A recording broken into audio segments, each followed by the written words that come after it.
بسم اللہ الرحمن الرحیم۔ میں ہوں عنایت اللہ کاشف ایڈوکیٹ اور آپ دیکھ رہے ہیں لیگل انفارمیشن میں خوش آمدید۔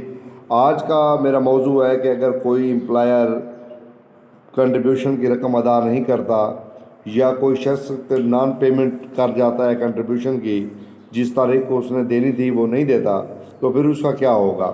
یہ تمام تفصیل آج کی اس ویڈیو میں۔ جیسا کہ آپ جانتے ہیں کہ آج کل ہمارا ویڈیو سیریز کا سلسلہ employees old age benefits contribution rules 1976 کے تحت جاری ہے، اور اس کا قاعدہ نمبر 4 آج ہم یہاں پر دیکھیں گے، سمجھنے کی کوشش کریں گے کہ قاعدہ نمبر 4 جو ہے وہ کیا کہتا ہے، ریگولیشن نمبر 4 کیا کہتا ہے۔ تو جناب اس کا جو ٹاپک ہے وہ ہے non payment of contributions on due date. مقررہ تاریخ پر اگر کوئی شخص کنٹریبیوشن ادا نہیں کرتا تو اس کا نتیجہ کیا ہوگا؟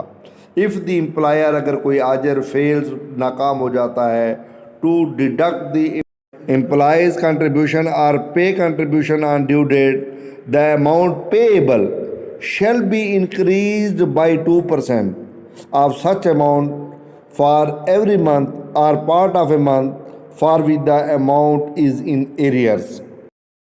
یعنی مقررہ تاریخوں پر شراکت کی عدم ادائیگی، اگر آجر مقررہ تاریخ پر ملازم کی شراکت میں کٹوتی یا شراکت ادا کرنے میں ناکام رہتا ہے تو قابل ادائیگی رقم ہر مہینے یا مہینے کے اس حصے کے لیے اس رقم کے 2% تک بڑھائی جائے گی جس کے لیے رقم بقایا ہے، بشرط کہ مذکورہ اضافہ شراکت کے 50% سے زائد نہ ہو۔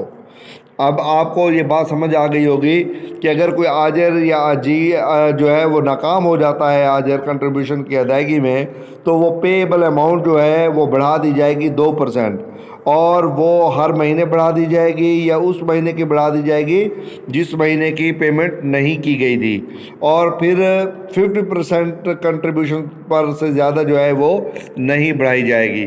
تو یہ تھی آج کی ویڈیو۔ اگر اس پر آپ کا کوئی سوال ہو تو آپ سوال کر سکتے ہیں۔ تو یہ سوال کرنے کا طریقہ یہ ہے کہ آپ نے کومنٹ باکس میں جانا ہے، کومنٹ کرنا ہے، اپنا سوال چھوڑ دینا ہے، ہماری ٹیم آپ کا سوال کلیکٹ کرے گی، آپ کو جواب دے دے گی۔ بہت شکریہ۔